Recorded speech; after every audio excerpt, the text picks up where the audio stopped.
Channel Urdu ادب پہ آپ سبھی کا خوش آمدید۔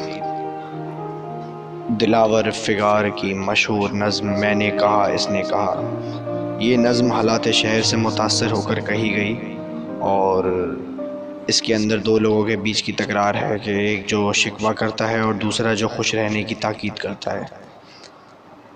میں نے کہا کہ شہر کے حق میں دعا کرو، اس نے کہا کہ بات غلط مت کہا کرو۔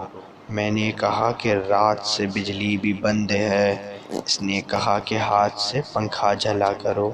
میں نے کہا کہ شہر میں پانی کا قحط ہے، اس نے کہا کہ پیپسی کولا پیا کرو۔ میں نے کہا کہ کار ڈکیتوں نے چھین لی، اس نے کہا کہ اچھا ہے پیدل چلا کرو۔ میں نے کہا کہ کام ہے نہ کوئی کاروبار، اس نے کہا کہ شاعری پر اکتفا کرو۔ میں نے کہا کہ 100 کی بھی گنتی نہیں ہے یاد، اس نے کہا کہ رات کو تارے گنا کرو۔ میں نے کہا کہ غزل پڑھی جاتی نہیں صحیح، اس نے کہا کہ پہلے ریہرسل کرا کرو۔ میں نے کہا کہ کیسے کہی جاتی ہے غزل، اس نے کہا کہ میری غزل گا دیا کرو۔ ہر بات پر جو کہتا رہا میں بجا بجا، ملاحظہ فرمائیے، ہر بات پر جو کہتا رہا میں بجا بجا، اس نے کہا کہ یوں ہی مسلسل بجا کرو، اس نے کہا کہ یوں ہی مسلسل بجا کرو۔ شکریہ۔